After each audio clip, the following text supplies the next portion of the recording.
안녕하세요. 토요미스테리 디바제시카입니다. 영화를 만들 때는 관객이 보다 몰입을 하고 흥미를 느낄 수 있게 시나리오를 써야 흥행이 잘 되죠. 그러다 보니 현실에서는 도저히 일어나기 힘든 일들이 영화화되고 있습니다. 하지만 때로는 현실이 더 영화 같을 때가 있죠.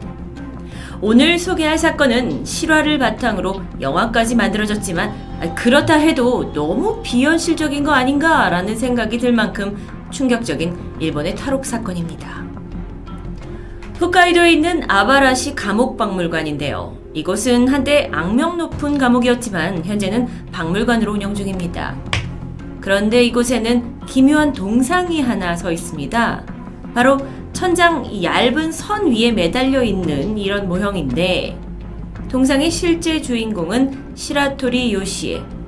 그는 무려 감옥에서 몇 번이나 탈옥에 성공한 죄수입니다. 일본에서는 그를 탈옥왕이라고 부를 정도죠. 시라토리 요시에. 그는 1907년 7월 30일생으로 어릴 적 아버지는 병으로 일찍 사망하셨고 이후 어머니가 재혼을 했지만 야속하게도 동생만 데리고 떠났습니다. 결국 요시에는 두부 장사를 하던 숙모에게 입양이 되었고 제대로 된 교육을 받지 못한 채 어려서부터 가게 일을 도우며 자라게 되죠. 그러다 20살이 된 요시에가 러시아에서 개를 잡는 어선에 취직하게 되고요. 아주 고된 고기잡이 일을 하게 됩니다. 하지만 이후에는 상당한 돈을 벌어서 고국에 돌아왔고 결혼도 하고 생선 가게도 차리게 되는데요. 마침 그 시기에 일본 경기가 좋지 않았습니다. 그러다 보니 가게는 오래 버티지 못하고 망해버렸죠. 그렇게 인생이 뜻대로 풀리지 않아서 절망하던 어느 날 도박에 빠져버립니다. 누구나 그렇듯 점점 돈을 잃어가자 이성을 잃었고 별도의 눈을 돌리게 됩니다.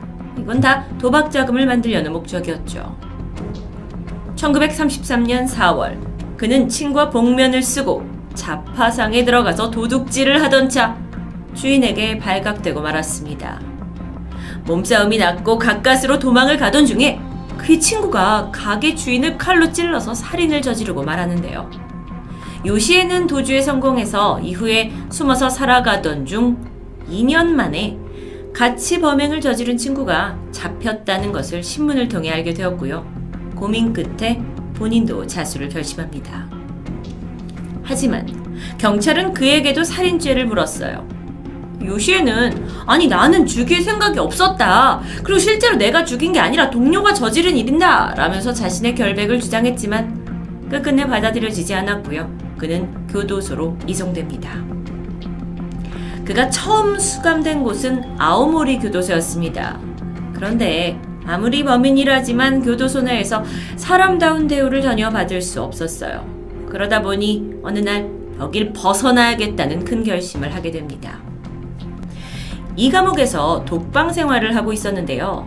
하루의 대부분을 좁은 공간에 갇혀 있어야 했고 또 오직 오물을, 그러니까 화장실 보고 나서의 오물을 버리러 갈 때만 나갈 수 있었다고 합니다. 그런데 이때 그는 기회를 놓치지 않고 밖에 나갈 수 있을 때마다 주위 상황을 매의 눈으로 관찰하면서 전체적인 구조를 파악해갑니다. 그러다가 우연히 철사 하나를 손에 넣게 돼요. 그리고 그 방의 화장실에 있는 콘크리트를 이용해서 철사를 조금씩 깎아서 열쇠 모양을 만들면서 탈옥을 준비하게 되죠. 드디어 D-Day가 되었습니다. 간수가 한눈을 판 찰나 철사로 만들어낸 그 복제 열쇠 있잖아요. 이걸 이용해서 문을 닫고요. 탈옥에 성공합니다. 하지만 첫 번째 탈옥은 3일 후에 수색대에 잡히면서 실패로 돌아가고 말았죠.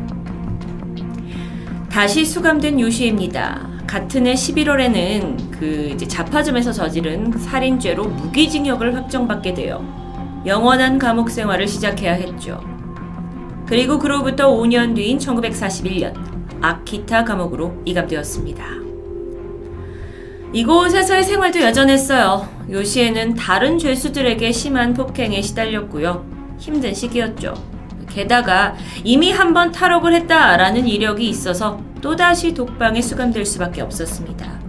감시가 이전보다 더 심해지면서 독방 안에서 수갑을 계속 차고 있어야 했고 밥을 먹을 때나 화장실 갈 때만 수갑은 풀렸다고 합니다. 심지어 교도관한테 너무 추우니까 담요 한 장 달라는 요청마저 거절당하게 되는데 요시에는 이때 또다시 이를 갈게 됩니다. 시간이 지나서 겨울이 됐어요. 약간 경계가 느슨해졌던 것 같습니다. 그를 항상 옷죄고 있던 수갑이 풀리게 돼요. 하지만 이때 요시에는 이미 천장에 있는 쇠창살이 부패한 것을 발견했죠. 그리고 그날부터 모두가 잠든 밤사이 벽 모서리로 천장에 올라가는 것을 매일 연습합니다. 이후 그는 목과 철 조각을 얻어서 톱을 제작했고요. 하루에 간수가 교체되는 단 10분이라는 그 시간이 오면 천장에 올라가서 톱으로 철창 주위를 잘라냈습니다. 그렇게 숨죽이고 탈옥할 때만 기다리고 있었던 거죠. 그러던 어느 폭풍우가 심하게 내리치던 밤입니다. 요시에는 매일 밤 훈련했던 대로 벽을 타고 올라갔고요. 천장에 이미 잘라둔 철창을 열고 지붕으로 접근합니다. 그리고 이후 지붕을 타고 감옥 뒤편 마당에 도착해서 그곳에 있는 통나무를 발판 삼아 담을 넘게 돼요. 두 번째 탈옥입니다. 그렇게 성공하고야 말았죠. 운 좋게도 경찰은 그의 흔적을 쉽사리 찾을 수 없었고요. 한동안 요시의 행적은 묘연해졌습니다. 그러다가 3개월이 지난 1942년 9월 20일 요시에가 다시 모습을 드러냅니다. 그런데 이때 가족이나 가까운 친구가 아니었어요. 감옥에서 만난 고바야시 교도관의 집입니다. 그는 교도소에서 유일하게 요시에를 인간 취급해줬던 사람이었어요. 자, 요시에와 마주친 고바야시. 두 사람 사이에 어떤 일이 있었는지 모르겠지만 어쩐 일인지 그는 바로 신고를 하지 않았고요. 일단 그를 집으로 들여서 따뜻한 차와 고구마를 대접합니다. 어쩌면 요시에게는 처음 느껴보는 따뜻한 정이었을까요? 곧이어 그가 눈물을 보이더니 펑펑 울기 시작했고 바로 다음날 자수를 스스로 했습니다. 1943년 4월 요시의 세 번째 수감이 시작됐고 이번에 그는 아바시리 감옥으로 옮겨집니다. 이곳에는요, 상습적인 흉악범을 위해 특별한 독방이 준비되어 있었어요. 요시에가 2번이나 탈옥에 성공한 요주의 인물로 낙인이 찍히면서 상황은 그 어느 때보다 가혹했죠. 혹여 다시 탈출하는 일은 절대로 없어야 했기 때문에 교도관들이 늘 그를 지키고 있는 건 당연했고요. 아예 힘을 제대로 못 쓸 정도로 심하게 고문하기 시작합니다. 요시에는 얇은 셔츠 하나를 걸친 채 독방 안에서 20kg짜리 특수 수갑과 족쇄를 하고 있어야 했습니다. 제공되는 음식은 그 기존보다 4분의 1 정도의 양이었죠. 그래야 힘이 없어서 딴 생각을 못할 테니까요. 먹을 때는 이 족쇄조차 풀어주지 않았어요. 그래서 손을 쓸 수 없잖아요. 그래서 어떤 때는 개처럼 핥아서 먹는 게 그로선 최선이었고요. 목욕마저 허용되지 않았습니다. 그를 지키는 교도관은 이유 없이 시시때때로 그를 폭행했습니다. 그러다 보니까 요시의 얼굴은 이목구비를 알아보기 힘들 만큼 상처투성이가 되어갔고 손과 발목에 생긴 상처는 제대로 치료가 되지 않아서 구더기가 득실거리기 시작합니다. 정말 절망적인 상황에서 요시에도 이제는 체념한 것처럼 보였죠. 하지만 그건 위장이었습니다. 교도관 앞에서는 삶의 의욕을 잃고 일어날 힘조차 없는 것처럼 행동했지만 그는 포기하지 않았습니다. 요시에는 자신이 머물고 있는 독방에 유일하게 빛이 들어오는 문 쪽에 작은 철창에 주목합니다. 그리고 정말 여러분 이 부분 너무 충격적인데요. 이게 과연 가능한가 싶지만 지금의 여러분이 이제 생각하신 철창과 아마 다른 종류였기 때문에 가능했다고 생각이 듭니다. 매일매일 그 철창에다가 이제 식사로 배급받게 되는 것 중에 된장국을 뿌려요. 그리고 철을 부식시키기 시작합니다. 생각해보면 족쇄로 음식을 핫하여 먹는 수준이었는데 그렇다면 뭐 된장국을 입에 머금고 뿌렸다고 추정이 될 수 있겠죠. 그렇게 시간이 지나면서 어느 정도 했는지는 모르지만 철창이 점점 약해져 가기 시작했어요.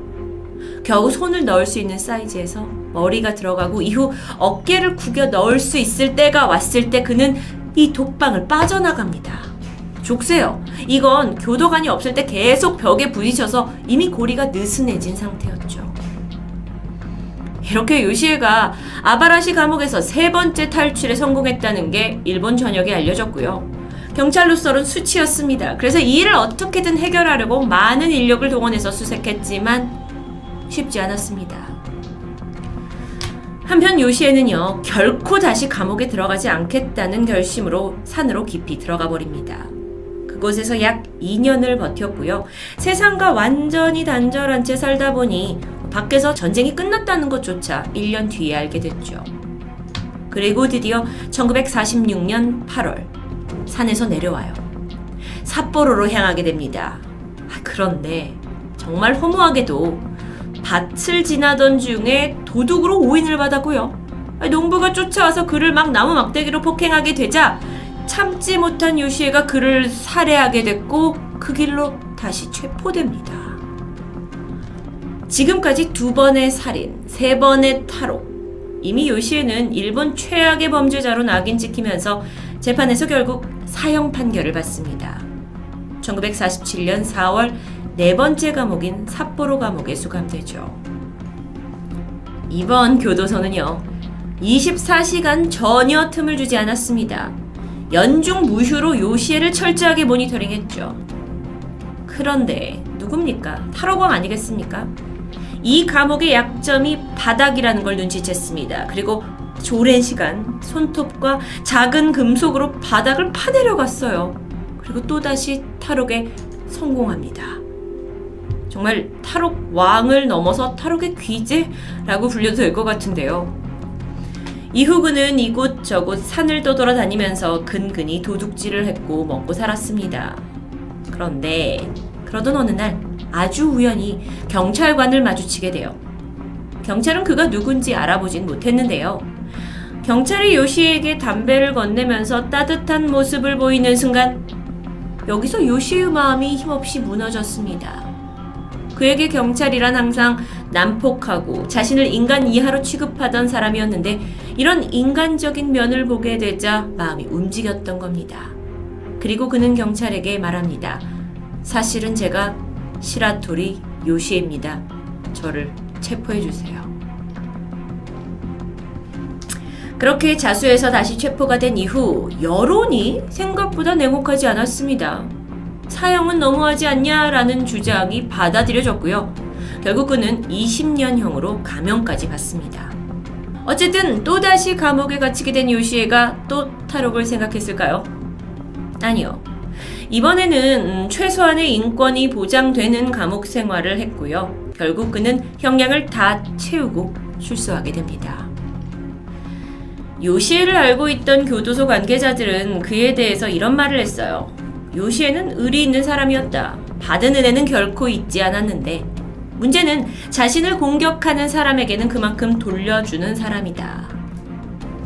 그가 탈옥을 한 진짜 이유가 자기 자신이 아니라 이 재판 과정의 모순 또 감옥에서 받은 어떤 불합리와 싸운 것이다 라는 평가가 있었습니다. 실제로 그의 탈옥이 계기가 되어서 일본 내 교도소에서 수감자들에 대한 전반적인 처우가 전과는 달라졌다는 일화도 전해지고 있죠. 아니, 도대체 어떻게 이렇게 탈옥을 잘했냐, 4번이나 했냐 라는 질문에 요시에가 이렇게 말했어요. 어차피 사람이 만든 것이기 때문에 사람이 나가지 못할 리 없다고요. 뭐 약간 일리가 있는 말인 것 같기도 한데요. 그래도 보면 3m가 넘는 담벼락을 이렇게 넘었다라는 거, 일단 몸을 최대한 작게 만들려고 막 자기 관절을 구부렸다. 이건 굉장한 유연성이잖아요. 그리고 120km 되는 거리를 하루에 달렸다라는 걸 봤을 때 분명 그에게는 좀 남다른 신체 능력이 있다고 볼 수 있을 것 같습니다. 게다가 비상한 관찰력, 지능이 있었기에 4번이나 탈옥이 가능했던 건 아닐까요? 출소 후 요시에는 건설 현장에서 생활비도 벌고 성실히 살아갑니다. 그러다 1978년 2월 24일 세상을 떠나게 되죠. 그의 나이 71세였습니다. 4번의 탈옥 스토리는요, 일본에서 레전드로 불리면서 감옥 시스템과 죄수의 인권까지 향상시킨 시라토리 요시의 이야기로 남게 되었습니다. 탈옥수의 이야기는 예전에도 토요미스테리에서 다룬 적이 있는데 종종 영웅담처럼 전해지는 경우가 있습니다. 영화로 제작되는 경우도 많죠. 실제 이 이야기도 일본에서 제작이 되었고요. 그렇게 요시에 세상의 주목을 끌었지만 결국 요시의 마지막 가는 길은 가족이나 지인 없이 쓸쓸한 혼자였다고 전해집니다. 물론 그의 이야기가 영웅담처럼 흥미롭게 느껴지는 건 사실이지만 다시 한번 그가 범죄자였다라는 사실은 잊을 수 없겠죠. 토요미스테리 디바제시카입니다. 안녕하세요. 토요미스테리 디바제시카입니다. 2007년 3월 25일 일본 치바현에 살던 22살의 영국인 여성 린제이 앤 호커가 실종됩니다. 영국에서 대학교를 졸업한 후에 일본에 건너와서는 랭귀지 스쿨에서 영어 강사로 일하고 있었는데요. 같이 살던 룸메이트에 따르면 평소처럼 외출했던 린제이가 늦은 밤까지 집에 돌아오지 않았고 이걸 수상히 여겨 실종 신고가 접수된 상황입니다. 바로 다음 날인 3월 26일 경찰은 그녀의 행방을 찾기 위해서 집 근처 CCTV를 조사하던 중 이곳을 맴돌던 낯선 남자 한 명을 발견합니다. 얼마 전에 린제이 집에도 방문했었던 20대 이 젊은 남성을 룸메이트 또한 또렷이 기억하고 있었죠. 이후 경찰이 집안 내부를 수색하던 중 눈에 띄는 그림 하나가 발견되는데 린제이의 얼굴을 스케치한 모습입니다. 그리고 문제는 그 아래 한 남성의 이름과 전화번호가 적혀 있다는 것. 이게 바로 앞서 집을 방문했던 그 남자였습니다. 린제이는 외국인이었기 때문에 따로 만날 지인이 많지 않다라는 가정하에 경찰은 수상한 이 남자가 실종과 분명 관련이 있다는 것을 직감했죠. 그의 이름은 이치타시 타치야. 수사는 예상보다 쉽게 풀리는 듯 했습니다. 경찰은 그 이름과 핸드폰 추적을 통해 집 주소를 알아냈고 같은 날 밤 9시 40분 곧장 타치아의 집으로 들이닥쳤습니다. 띵동. 어딘가 불편한 기색으로 타치아가 형사들을 맞았는데 린제이 알고 있냐? 마지막으로 언제 만나냐? 라는 질문을 하던 중 잠시 형사들이 한눈을 판 사이 타치아는 그들을 밀쳐내고 맨발로 도주해버립니다. 경찰들은 즉각 그를 뒤쫓았지만 안타깝게도 놓치고 말았죠. 하지만 도망쳤다는 사실만으로도 충분히 범행을 확신할 수 있습니다. 곧바로 그의 집을 수색했는데 베란다에서 웬 수상한 욕조가 있어요. 안에는 원예용 모래로 가득 차 있었고 형사들이 그 모래를 걷어내자 알몸에 시신이 발견됩니다.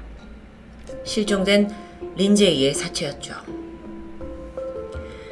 즉각적으로 경찰은 일본 전국에 이치하시 타치아에 대한 지명 수배를 내렸고요.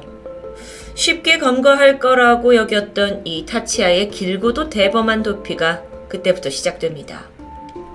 외국인 여성을 살해하고 자신의 집 욕조에 사체를 숨긴 범인.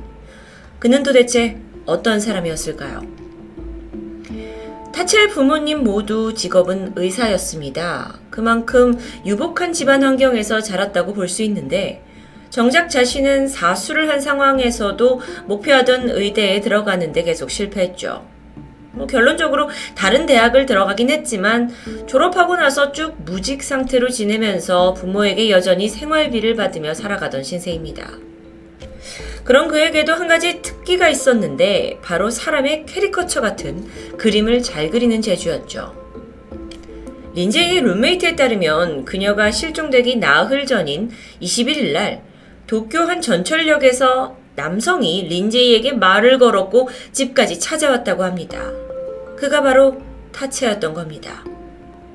린제이의 집에 들어와서는 그녀의 캐리커처를 그려주면서 환심을 샀고 둘은 메일 주소를 교환한 후에 타치아가 린제이에게 영어회화 개인과외를 요청합니다. 린제이로서는 용돈을 벌 수 있는 좋은 기회였기 때문에 마다할 이유가 없었죠. 그렇게 4일 후인 3월 25일 두 사람은 한 카페에서 만나 영어 수업을 하게 됐는데 이날 타치아가 깜빡 과외비를 두고 왔다면서 잠깐 자신의 집에 가서 가져오는 게 어떠냐고 린제이를 유인했습니다. 그리고 그의 집에 들어선 순간 완전히 돌변한 다치아가 린제이를 포박하고 구타한 후 성폭행마저 저지릅니다. 이후 그녀는 몸이 묶인 채 이동식 욕조에 감금되었고 다음 날인 26일 기회를 엿보다 탈출을 시도하지만 타치아에게 걸리고 말았죠. 분노에 휩싸인 그는 린제이를 목졸라 살해합니다. 그리고 이후에 죽은 시신을 욕조에 그대로 넣고 원예용 흙으로 덮어두고는 집에다 시신을 방치했죠. 그런데 여기서 놀라운 부분이 있습니다. 사실 타치아는 그 당시에 사귀고 있던 애인이 있었습니다. 심지어 린제이를 살해하기 바로 전날 애인과 드라이브를 하면서 데이트를 즐겼다고 하는데 마침 범행 당일에는 좀 자기가 피곤하다면서 애인을 집에 오지 못하게 막았습니다. 의문이 드는 건 버젓이 여자친구가 있는 남자가 도대체 무슨 이유로 린제이를 살해한 걸까요? 추후에 경찰은 타치아가 그녀에게 고백을 했는데 거절당하게 되자 충동적으로 살인을 저지른 것으로 동기를 결론짓습니다. 자, 다시 현재로 돌아가서 지명수배된 타치아는 이거 좀처럼 체포될 기미가 보이지 않았습니다. 일본 언론에서는 초동수사에 실패했다며 맹렬히 비난했죠. 한편 린제이 유가족들은 너무도 어이없게 범인을 놓친 일본 경찰을 믿지 못하겠다면서 영국에서 직접 일본으로 날라와서 타치아 검거에 노력을 기울였는데요. 부모님은 지하철에서 수배 전단지를 배포했고 또 사건이 묻히지 않도록 타치아의 얼굴이 인쇄된 티셔츠를 판매하기까지 합니다. 뿐만 아니라 초능력으로 사건에 이렇게 접근을 하는 한 일본 TV 프로그램에 직접 출연하기도 했죠. 나중에 알려진 사실이지만 점점 타치아 검거가 힘들게 되자 린제이 가족들은 결국 야쿠자에 접촉하기도 했습니다. 딸을 죽인 살인마를 찾아달라고 간곡하게 의뢰했던 겁니다. 시간이 지나 타치아의 현상금이 점점 올라가더니 1억 6천만 원의 거금이 걸렸습니다. 온 나라 곳곳에 사진이 걸렸고 매스컴에도 노출이 됐지만 이상하리만큼 아무런 제보가 없는 겁니다. 유가족의 속도 타들어갔고 그렇게 속수무책으로 2년 반이라는 시간이 흘러가 버렸습니다. 경찰은 그 사이 바뀌었을 타치아의 모습을 추측하면서 심지어 여자로 변장한 그의 모습을 넣어가지고 포스터를 갱신했죠. 결과는 마찬가지였습니다. 수사에 진전이 없으니 이번엔 영국의 언론까지 나서서 비난을 퍼부었고요.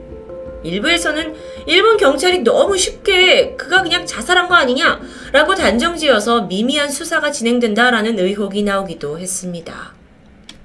그런데 그러던 2009년 11월 10일 타치아가 도주한 지 꼬박 2년하고도 7개월이 흐른 시점에 그토록 바라던 소식이 들렸죠. 타치아가 검거된 겁니다. 보도에 따르면 그는 일본 동북 지역에서부터 최남단 오키나와까지 전국을 돌아다니면서 생존해온 게 밝혀집니다.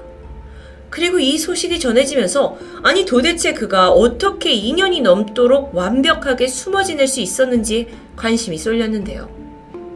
지금부터는 타치아의 증언에 따른 도주 전말입니다. 형사들이 집으로 찾아와서 황급히 도망쳤던 그날, 타치아는 인근에 방치되어 있던 자전거를 타고 재빠르게 지하철역으로 갔습니다. 그리고 번화가인 아키하바라에 도착했죠. 그는 곧장 도쿄대학에 있는 의대병원 장애인 화장실로 들어가서 문을 잠궜습니다. 그리고 이 안에서는 일반 사람이라면 도저히 상상할 수 없는 일이 벌어지게 되는데, 그는 자신이 잡히지 않으려면 가장 먼저 얼굴을 바꿔야 한다고 생각했고 직접 엽기적인 셀프 성형을 감행합니다. 자신의 코 날개를 잘라서 위치를 바꿨고요. 실로 직접 꿰맸고요. 사마귀 또한 나이프로 제거합니다. 그리고 아랫입술을 작게 만드는 작업까지. 이후에 바뀐 얼굴을 가지고 전국을 누비면서 노숙 생활을 전전했습니다.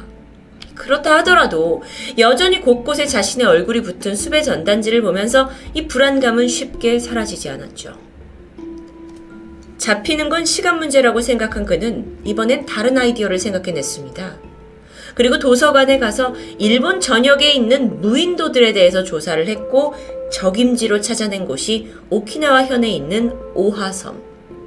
그는 사람이 전혀 없는 이 섬으로 들어가서 홀로 생존을 시작합니다. 물론 결코 쉽지 않았죠. 물고기, 개, 뱀을 잡아먹으면서 배를 겨우 채웠지만 얼마 후에 그는 결국 포기하고 섬을 빠져나옵니다. 이후 타치아는 건설 현장에 들어가서 일을 하는데 쑥식은 회사 기숙사에서 해결하면서 꾸준히 돈을 모았습니다. 물론 이때도 그는 항상 모자를 쓰고 어딘가 침울해 보이는 분위기를 연출했다고 해요. 이렇게 위험한 도피 생활을 하면서 사실 악착같이 돈을 모으는 데는 단지 의식주를 해결하겠다라는 이유만은 아닙니다.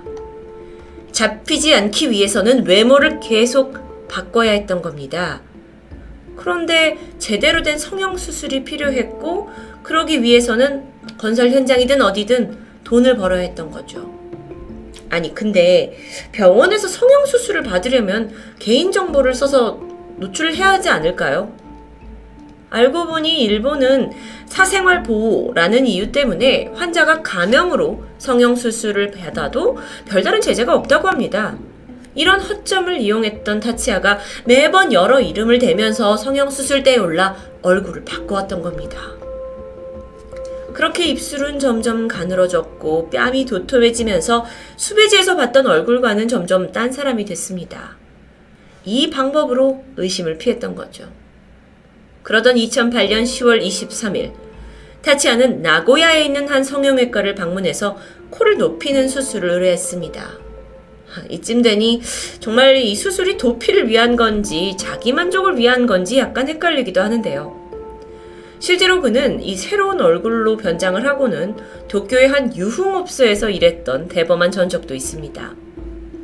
어쨌든 이때 그 나고야의 성형외과 의사는 꽤 눈썰미가 좋은 편이었던 것 같습니다. 상담을 하러 들어온 그가 눈이 마주치자 어라? 어디서 본 것 같은데? 라는 느낌이 들었고 계속 생각하던 차에 얼굴이 붙은 그 살인마 이치타시 타치아라는 걸 눈치채게 되죠. 이후 의사는 수술을 하려면 사진을 몇 장 찍어놔야 한다라고 설명을 하면서 사진 촬영을 했고 바로 그걸 가지고 경찰에 제보했습니다.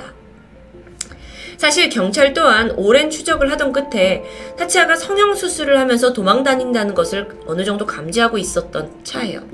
그래서 사진 속 인물이 타치아라는 걸 확신했고 얼마 후 그가 치료를 받기 위해 나고야 병원에 오는 때를 기다렸습니다. 하지만 공무원은 어쩐 일인지 또 실패하고 말았죠. 결국 다시 시간이 지나 2009년 11월 10일 이번엔 오사카의 남항에서 타치아가 포착됩니다. 그의 얼굴을 알아본 선박회사 직원이 신고를 했던 겁니다. 당시 그는 갈색 모자를 푹 눌러쓰고 선글라스를 끼고 있었는데요. 오키나와로 향하는 페리에 타려고 대합실에서 대기하던 중 극적으로 경찰에 검거됩니다. 체포가 된 직후 매스컴은 시끄러웠습니다.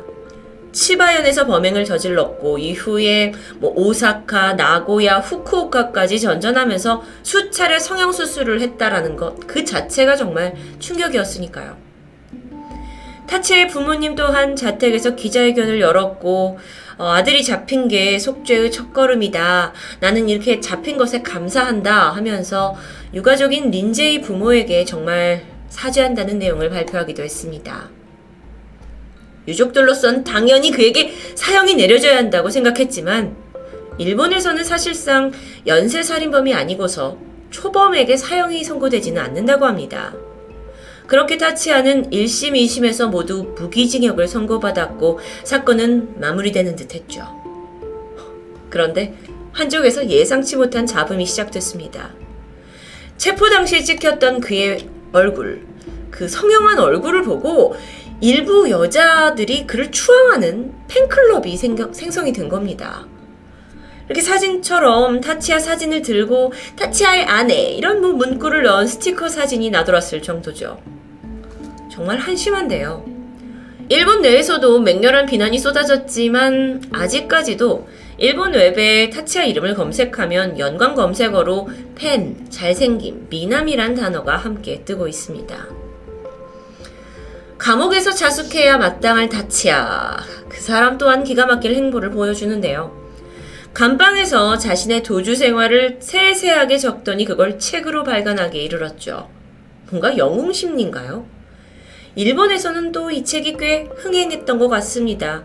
출판 수익금은 1억 원이 넘었고 타치아는 이 돈을 피해자 가족에게 위로금으로 주거나 기부하겠다라고 말했지만 사실 책이 출간된 시점이 재판이 한참 진행 중이던 시점이었기 때문에 어쩌면 이건 동정심을 사려는 수작으로 보이는 것도 당연합니다. 린제이의 유가족은요, 내 딸을 죽인 소재로 살인자가 돈벌이를 하는 거다 하면서 강한 혐오감을 표현했죠. 이 사건은 정말 어디서도 들어보지 못한 범인의 엽기 셀프 성형이라는 키워드로 사실상 지금까지도 계속 일본 내에서 회자되고 있습니다. 심지어 2013년 나는 이치아시 체포될 때까지 라는 이름으로 영화가 제작되었을 정도예요. 끔찍한 살인을 저지른 범죄자 입장에서 영화를 서술하는 것 자체가 살인자에게 마이크를 쥐어주는 꼴이라면서 비판을 받긴 했지만 그래도 이슈몰이엔 성공했습니다. 유족들의 반응은 어땠을까요? 영화 제작에 대해서 공식 성명을 내면서 일본을 강력하게 비난했죠. 일본 내부에서도 아니 이런 영화를 외국인이 본다면 일본은 뭐 무슨 살인자가 영웅이 되는 나라로 생각하게 되는 거 아니냐라는 평을 남겼습니다. 2017년 일본에서 나온 유명한 스릴러 영화 분노 또한 이 타치야 사건을 기반으로 스토리가 전개됩니다.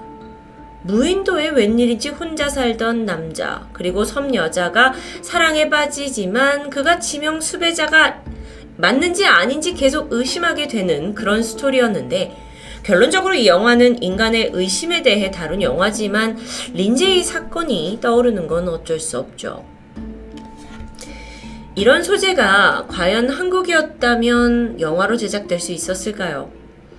범인을 조금이라도 추켜 세우는 듯한 또는 미화하려는 듯한 이런 영화, 일본이기 때문에 가능했던 게 아닌가 싶습니다.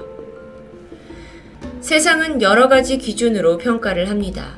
하지만 중요한 건 범죄자와 범죄는 그 어떤 이유로든지 정당화될 수도 그리고 영웅화될 수도 없다는 거겠죠.